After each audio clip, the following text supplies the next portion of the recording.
Hello friends, for today's video I wanted to go through a list of some anticipated January fantasy releases. This is going to be for both young adult and adult, and while I'm just going to be sticking to January, I would love to know, one, if there's any additional January releases that I don't end up mentioning, feel free to mention those, but then also what are your most anticipated releases for this year? I know for a lot of us we're very excited about Stormlight 5 and I am included. I'm very excited for that. But anyway, sticking to some of the January releases, I'm going to have all of the projected release dates in the description bar down below as always, so you can reference back to it.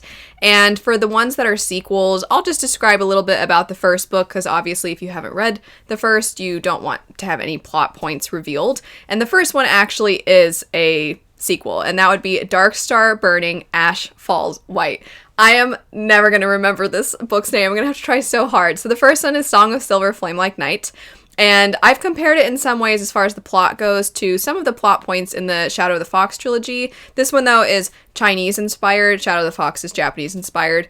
But you do see some really interesting magic and some moral questions that arise as a result of when you're facing an enemy that is more powerful than you and has oppressed your people, and you have the opportunity to fight back, but that opportunity comes at the cost of your own principles and maybe even your own soul, you could say. Is it worth it? And so there's a lot of really interesting questions just in that area alone, but then the world feels very magical while also having a blend of our own history mixed in, or at least inspirations from our own world. I really enjoyed the first one. I thought that the characters, their personalities really came off the page, and I liked the way in which they were so different from one another. I was also really surprised with some of the things that happened in the book, and I was taken aback with how emotional certain moments made me. If you have read the first one, you're looking for a refresher, I did do a spoiler chat with my friend Roger over on Patreon, so I'll have my Patreon linked in case you'd like to watch that. But I am really excited for this next one. I'm gonna really have to try hard to be able to remember that name. It's a beautiful title, and I like that it's so different, and it's not the typical naming convention, but regardless, the release date for this one is January 2nd, so don't have to wait for very long. After that, we have a book that I believe was originally self-published and then became traditionally published, and that would be That Time I Got Drunk and Saved a Demon. So this one seems to be fantasy romance. It sounds like it doesn't take itself too seriously at all, and it's just a lot of fun. It almost seems like it's embracing fantasy romance tropes while also sort of poking fun at them at the same time. And I tend to really like books that are quite self-aware. In some ways, I'll read the description here in just a second, but it almost sounds, I'm not saying the plot sounds like Shrek, but that feeling you get where Shrek knows why we love fantasy and it knows why we love the whimsy and these fairy tales, and yet it's making fun of it at the same time. So that's kind of what it feels like. The description says, all I wanted to do was live my life in peace, maybe get a cat, expand my spice farm, really anything that doesn't involve going on a quest where an orc might rip my face off. But they say the goddess has favorites. If so, I'm clearly not one of them. After saving the demon Fallon in a wine-drunk stupor, all he wanted to do was kill an evil witch enslaving his people. I mean, I get it.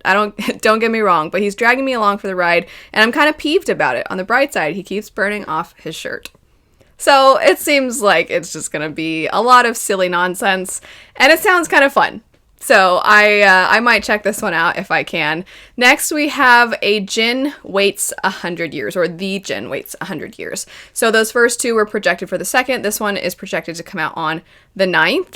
And it does have a very long synopsis. I'll read, a lot of synopses end up having sort of a brief overview at the beginning, and then they go more in depth. So I'm just going to read the brief overview. It sounds really good from that alone, but I'll somewhat pick apart some things from the rest of the synopsis if you're interested. But it's an atmospheric novel about a ruined mansion by the sea, the djinn that haunts it, and a curious girl who unearths the tragedy that happened there 100 years previous. So it takes place, it would seem, on a grand estate off of the coast of South Africa. I really like that setting. I love the idea, too, of just this manor by the sea and there being this interesting history with this place.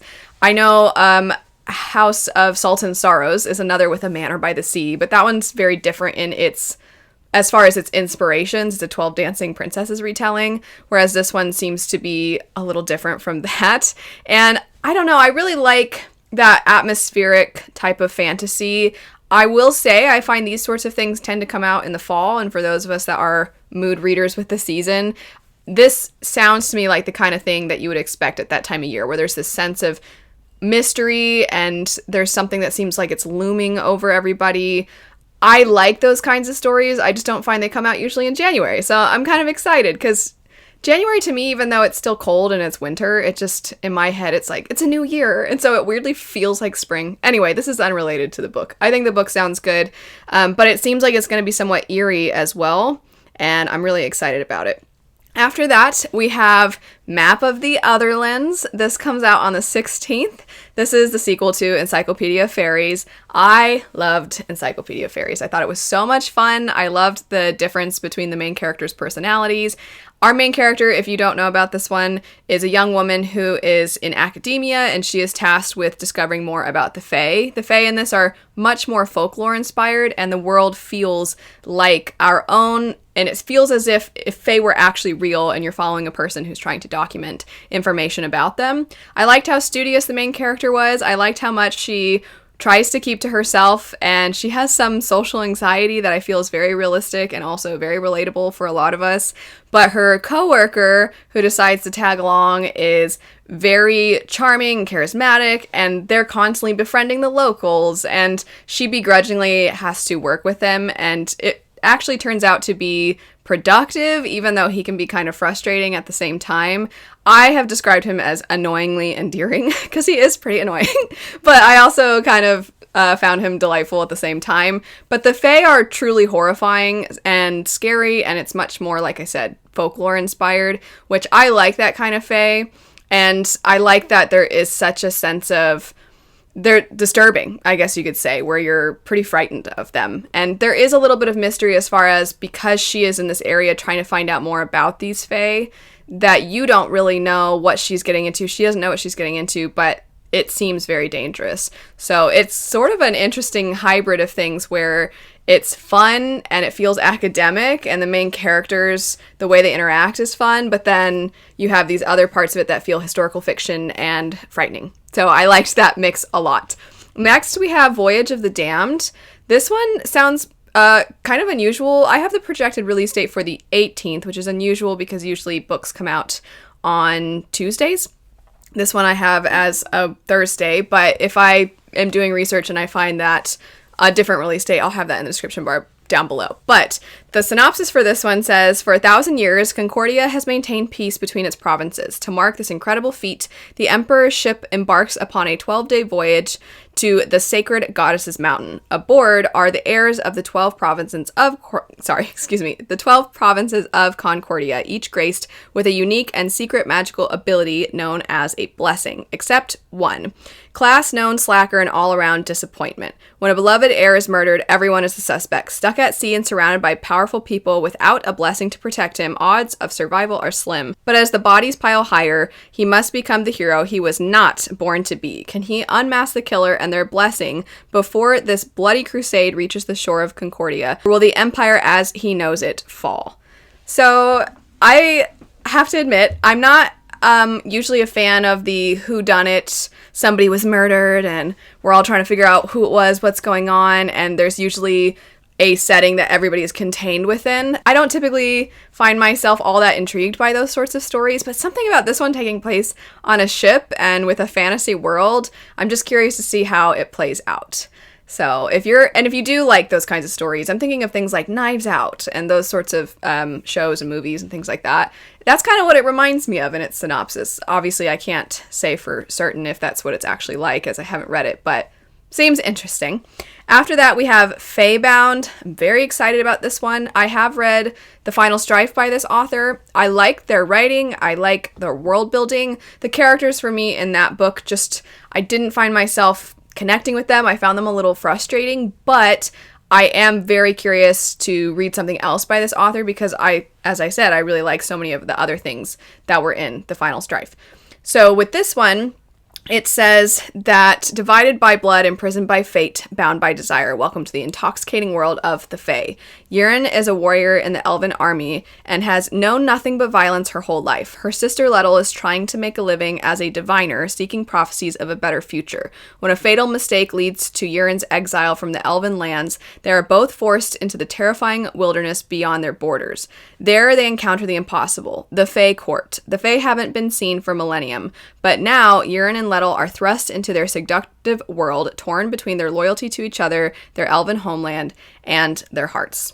So, I know we've seen Fae many a time. I'm sure throughout this year, as I do more anticipated releases videos, we'll see even more Fae because seems like they're not going away anytime soon necessarily. But I like the blend of Fae and elves. I think that sort of sets this apart.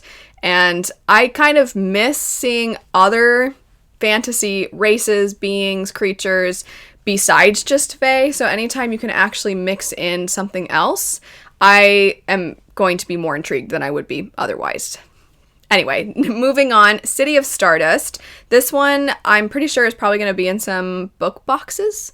I think Faebound will be in some book boxes as well. In fact, I do know for a fact that it's going to be in one because they have shown photos of it and it looks gorgeous. But City of Stardust seems like it might end up there as well. And the description for this one says, the Everly family is cursed. Every generation is destined to lose their best and brightest, taken by a woman named Penelope who never ages, never sickens, and never forgives a debt. When her mother vanishes in the middle of the night, the curse falls on Violet Everly, unless she can break it first. To do so, she must descend into a seductive, magical underworld of power-hungry scholars, fickle gods, and monsters bent on revenge. At the edges of the world, she'll find the City of Stardust, where the Everly story began. That's it. That's all there is to that. That's the whole synopsis. Sounds intriguing, and I hope I really like it. It also sounds kind of atmospheric and mysterious. So, in some ways, it sort of seems like a less, maybe the Jin Waits 100 years to me comes across like it's going to be a little bit more serious in tone, whereas this one seems like there's going to be a little bit more of a whimsy to it. Anyway, last for today, we have the Dark Fable. These last two are projected for the 30th. Faebound was projected for the 23rd. So, the Dark Fable says, magical heists, deadly secrets, come along for the ride if you dare. The heart-stopping, seductive fantasy, that word is common in a lot of these, is perfect for fans of Six of Crows. Evie Wilder is an orphan who has gone through most of her life unnoticed until she's caught up in a dramatic heist and captures the attention of the Dark Fable. They have chosen her for...